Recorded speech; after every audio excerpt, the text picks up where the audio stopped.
In order to introduce the concept of filter design using windows, it's illustrative to again consider the ideal low-pass filter.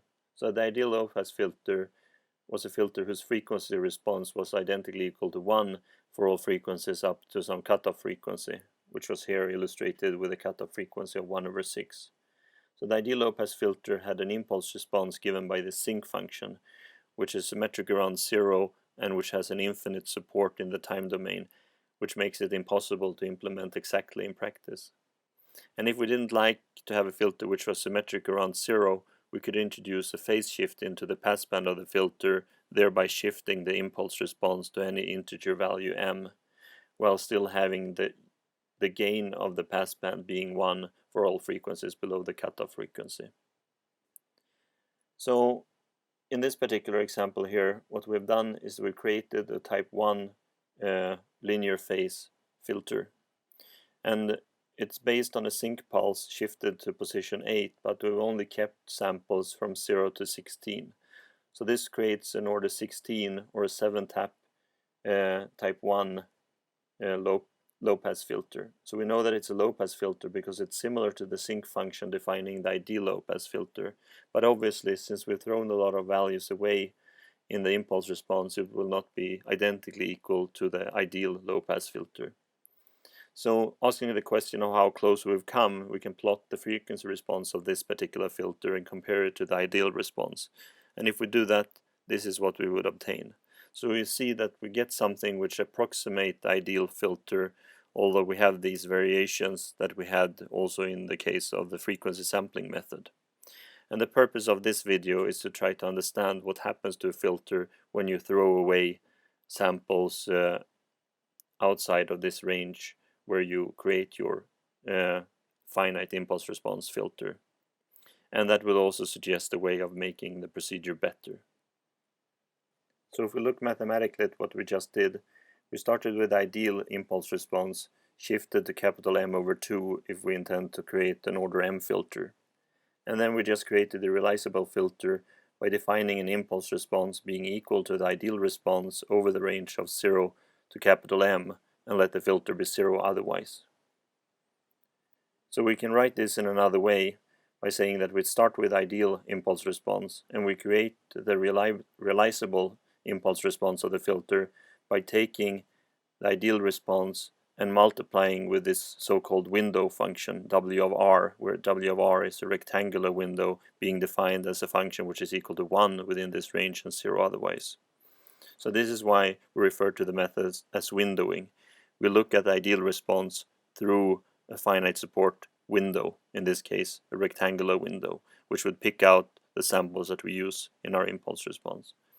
And this also allows us to understand how the ideal response in the frequency domain gets transformed into the response of the filter that we create by doing this windowing operation. And this is because we know that if you take two sequences and you multiply them in the time domain, the effect this has on the frequency response or the Fourier discrete time Fourier transforms of these two sequences is that a multiplication in time turns into a convolution in frequency. So we can directly say what the frequency response of the realized filter is. Namely, it will be the frequency response of the ideal filter convolved with the discrete time Fourier transform of the window function.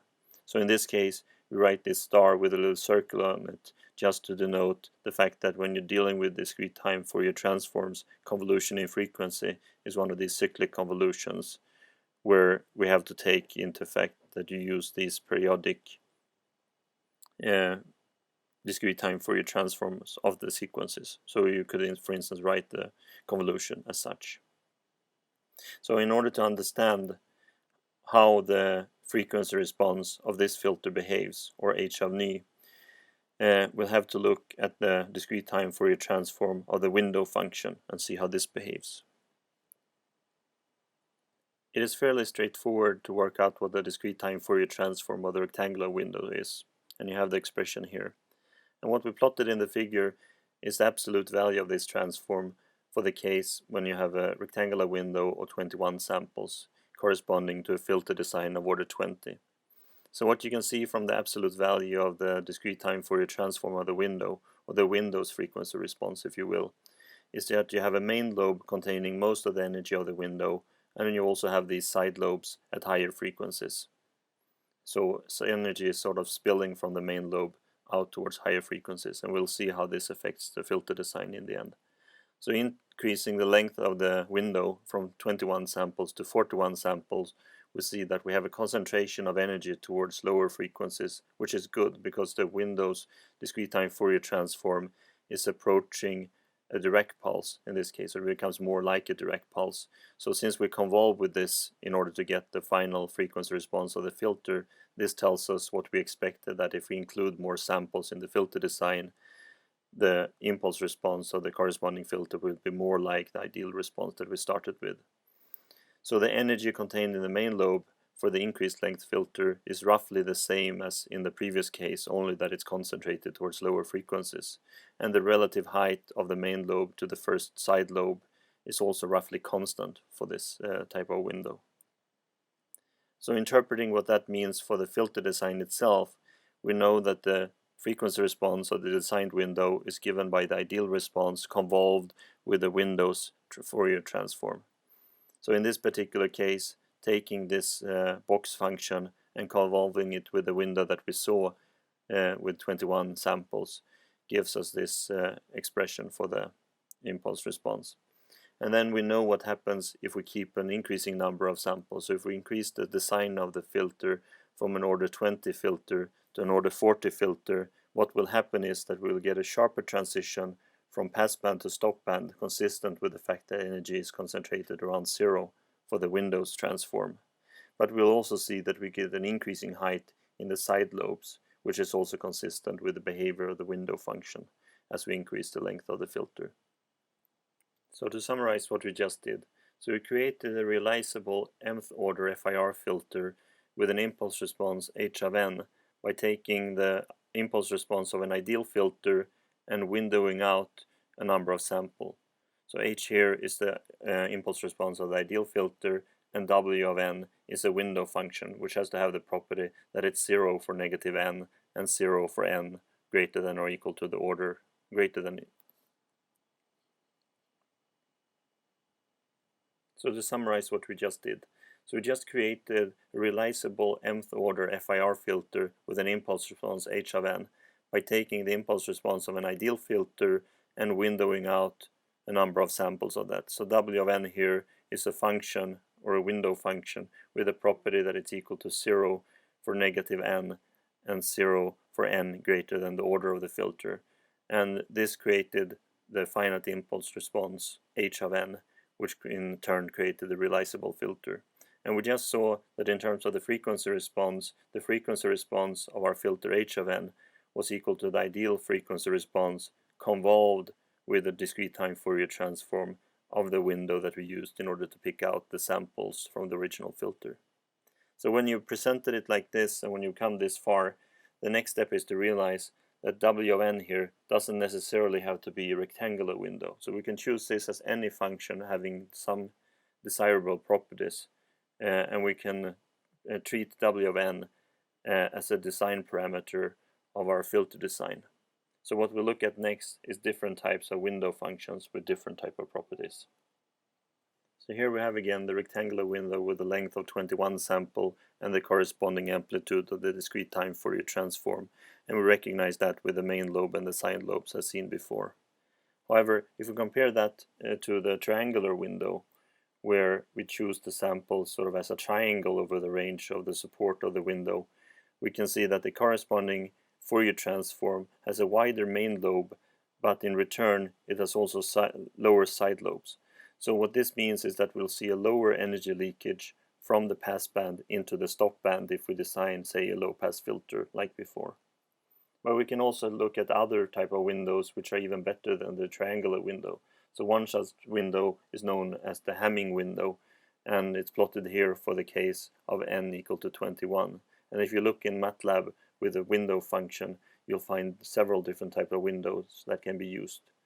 Looking at the discrete time Fourier transform of this window, we see that it's slightly more broad than the triangular window, but it has a significant reduction in terms of the side lobe levels, so you cannot almost even see them here. And you can go even further by considering, for instance, the so-called Chebyshev window, also of equal length, which has an even further suppression of the side lobes in the discrete time Fourier transform. And here, looking at the difference between the Hamming window and the Chebyshev window, it's very hard to tell the difference between the side lobe suppression.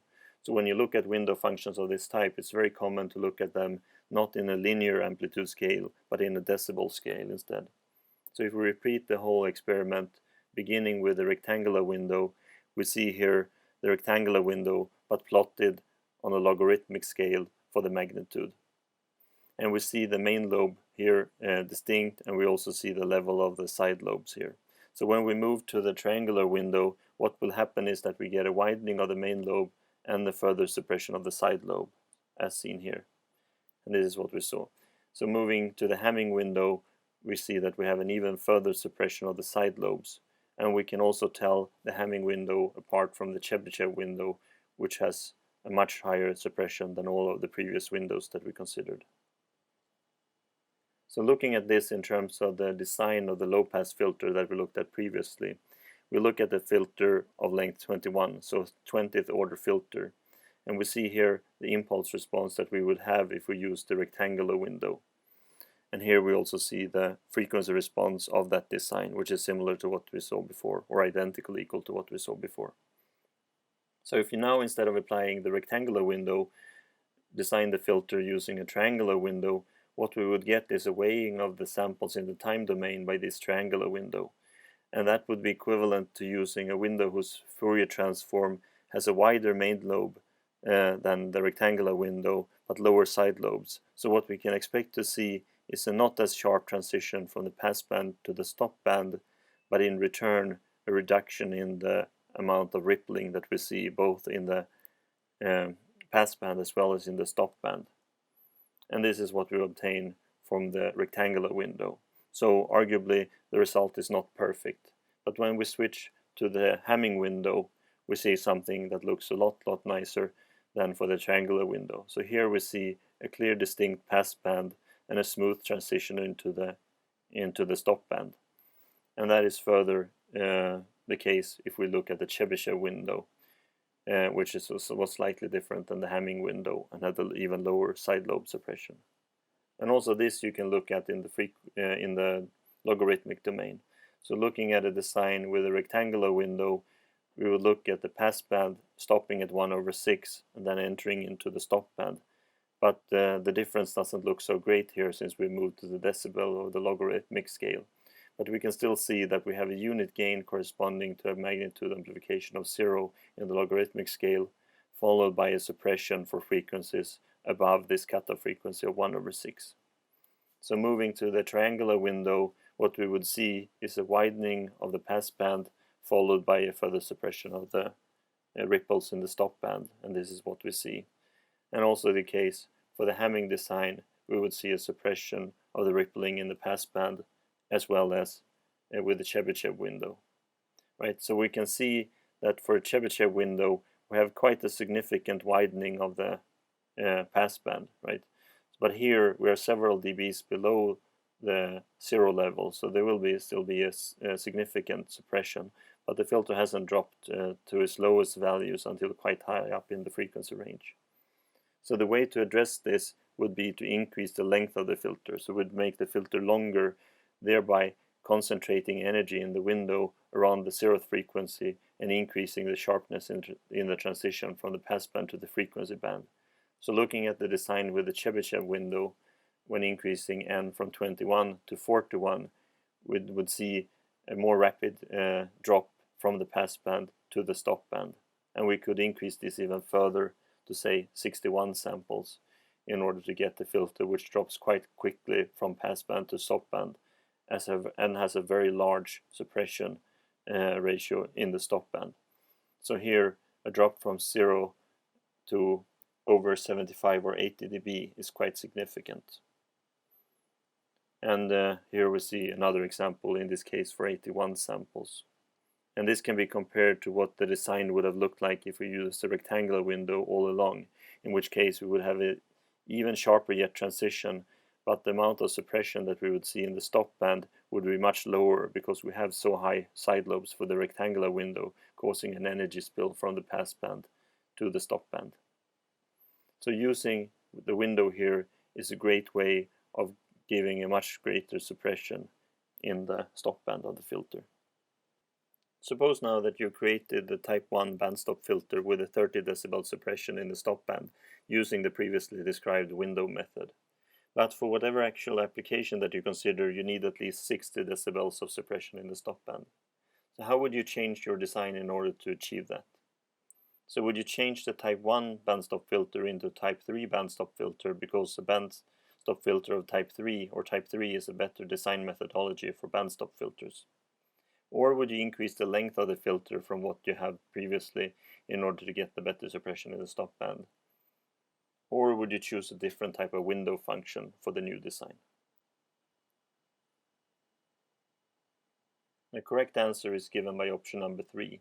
So the only thing which has an effect or a direct effect here on the level of suppression is the height of the main lobes, and that's solely a function of the type of window that you use. So you would have to choose a different type of window function in order to achieve a greater suppression in the stop band for the bandstop filter design. So to summarize, we've seen a method of designing filters based on taking an ideal impulse response and multiplying that with a window function in order to get a finite impulse response, which is then realizable. And choosing different window functions for this multiplication changes the property of the filter design. So in general, choosing a smoother window function will lead to lower side lobes, meaning less spectral leakage from the passband into the stop band. But it will also typically lead to less sharp transitions from the passband to the stop band, so there is a trade-off between the two. And if you're not happy with the sharpness of the transitions that you obtained for a particular filter length, you can always increase the length of the filter in order to make the transitions sharper. However, that comes at the price of a higher complexity, so there is a trade-off between sharpness in the transition and the complexity of the filter, as well as the level of the side lobes. One of the negative aspects of this type of filter design is that it's quite difficult to get a very precise control on the transition frequency, where exactly the filter dips from the passband to the stop band, because this depends on the window function. But in general, this is still a better design than the frequency sampling method, because by choosing proper windows, we can have a much greater control on the variability of the frequency of the filter in the frequency domain.